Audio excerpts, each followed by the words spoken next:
Hi, welcome to a special episode of Story Time with Ms. B. Today I wanted to feature a book for our chapter readers. It's called The Dramatic Life of Azalea Lane, and it's written by Nikki Shannon Smith, illustrated by Gloria Félix. This is so cool. I can't read the whole book because it's a chapter book, but it is so nice. I thought I'd read an excerpt from it. Excerpt means I'm just going to read a special part, just a part of the book. Here's our main character. Let's get a little closer so you can see. Her name is Azalea Lane. Okay, and this is what it says. This page right here introduces Azalea to us. And it says, "Hi there. Hey there. I'm Azalea. I'm 8 years old and in the third grade. My life is amazing. I live in Washington, D.C. with my family, Mama, Daddy, Nia, and Tiana. Washington, D.C. is our nation's capital and the coolest place to grow up.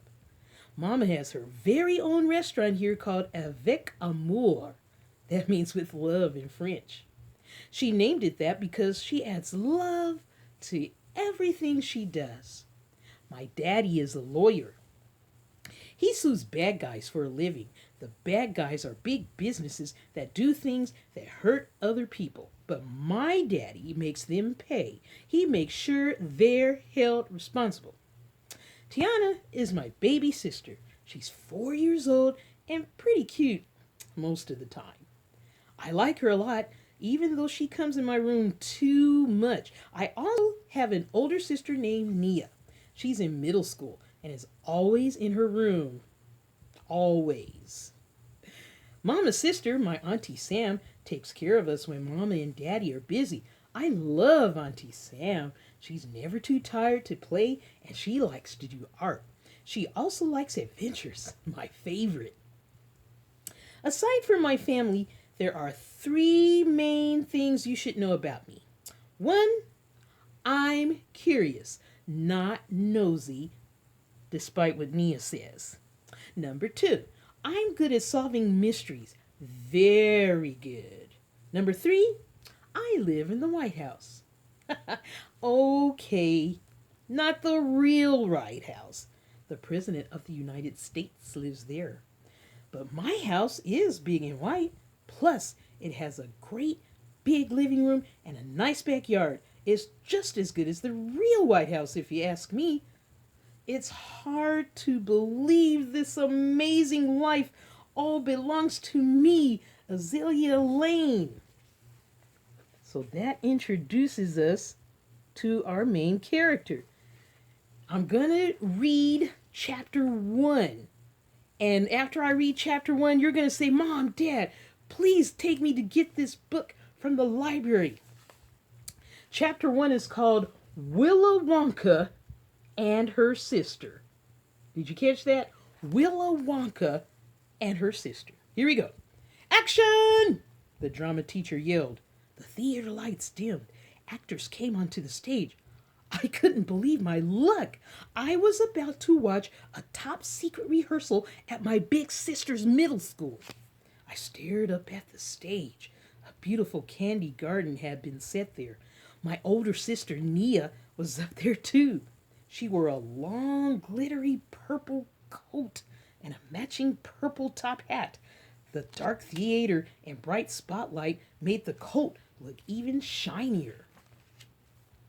Nia had been talking about her costume for weeks. She was the lead in her school's next show, Willy Wonka and the Chocolate Factory.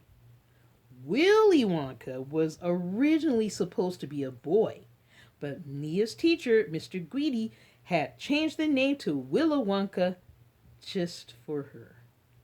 Now I could finally see why my sister kept saying her costume was awesome. It was gorgeous. I watched while Nia sang a song about imagination. The other actors stood nearby, amazed at the garden around them. They were the visitors at the chocolate factory. I leaned forward. Nia sang in a soft, dreamy voice. She sounded even better than she did when she practiced at home. Suddenly, Mr. Greedy yelled, "Cut!"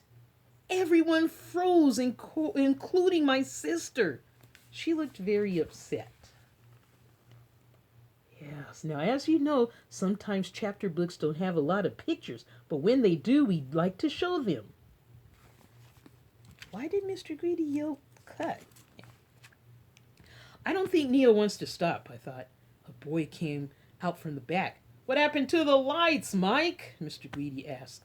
"Why is the cult not lighting up?" What is he talking about, I wondered. Mike held up a remote control. "The batteries are gone." "They were there yesterday," said Mia. At the end of my row, a boy with long curly hair giggled. I didn't think it was very funny. I wanted to tell him to stop laughing, but I couldn't. I had promised Mama I'd be quiet. I wasn't even supposed to be at the rehearsal. Mama usually took me, Mia, and our little sister Tiana to her restaurant after school on Friday afternoons. We'd stay at Avec Amour until Daddy or Auntie Sam picked us up. Auntie Sam watched us all the time.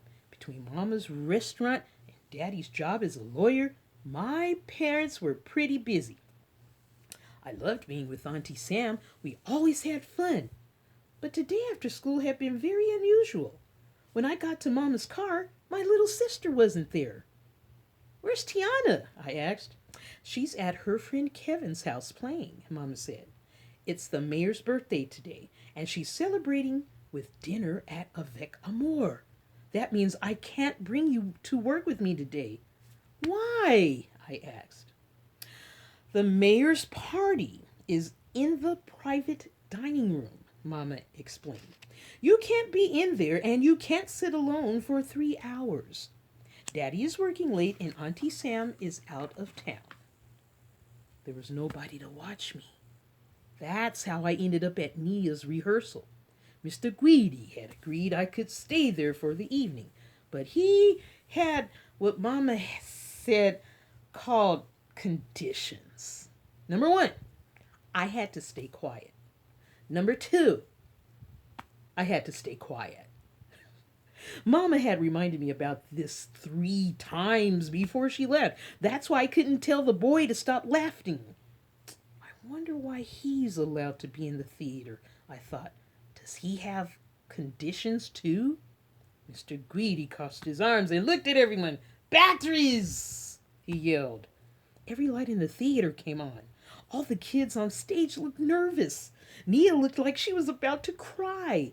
She took her shows very seriously. Nia was what Daddy called a triple threat. That meant she could dance, sing, and act. She was always in a show. She had been the main character before, but this was the first time Mr. Greedy had changed a character just for her. It was a really big deal. Our family was even planning a special surprise party for Nia. It would be at Avec Amour on Sunday after the show. I was in charge of making decorations. But the party wouldn't be any fun if Nia was sad about the show. On stage, everyone was standing in silence. Then I had an idea.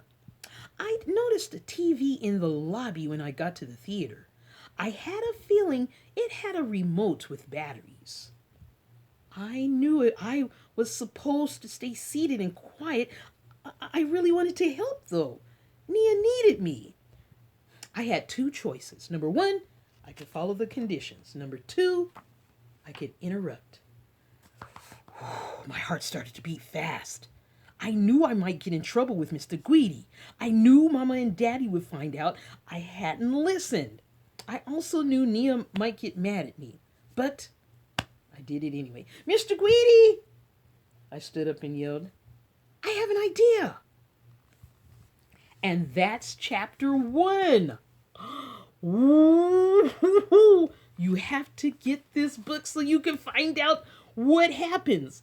And then when you get done reading the book, you have to go to the end because, after the story. Read the story first. But in the end, it talks about the author and the illustrator of this very fabulous book. And then after that, it has a glossary. A glossary is like almost like a little dictionary, but it's in the back of the book and it has words that are in the story that you might not be familiar with. So a glossary tells you what those words are and what they mean. And then after that, it has a section called Let's Talk. That means after you read the story, maybe you can talk with your friend who read the story with you, or you can talk with your mom and dad about the story. And it has about 4 questions. One of the questions is, who's your favorite character? What? And then after that, it has a section called Let's Write. Oh my goodness, this book is incredible. It talks about, like, the first question is, at the end of the story, oh, I almost told the story. I can't tell you what the first question is, but I can tell you that in the section that says Let's Write, it gives you different paragraphs that you can write on. Number 1, it gives you a scenario. That means it gives you a little an idea on what happened in the story and what would you do? Write about it. Oh my goodness, this book is incredible. And then after that, imagine that you're a screenwriter and that you're writing your own play. Act it out. There's a section in here called Act It Out, where you get to write the characters, maybe design the costumes, and oh my goodness, it's incredible. You're going to love it. You can write your own script. Who are you going to be? What costumes you're going to use? Write the script, everything. I'm so excited for you. This is a project all in itself. And guess what? This is actually the second book in a series. The first book is called Azaleah Lane Finds Mystery and Adventure Around Every Corner. The first book is called The Amazing Life of Azaleah Lane. Remember, the first book, the second book was called The Dramatic Life. The first book is called The Amazing Life of Azaleah Lane. Oh, I know we just didn't have enough time to read the whole thing, but I wanted to get this special episode together for my chapter readers who are busy bees. Woo! Busy bees. This is exciting. You've got to get this book. See, Miss B got it from the library. Your parents might be able to buy this book, but you've got to get it. There's so many exciting things. And that's our special episode of Story Time with Ms. B today. Thank you so much for joining me. Woo! Come back and see us again. We're going to have more stories and learn more reading skills pretty soon. Take care. I love you. Mwah. Smooches. Enjoy your day.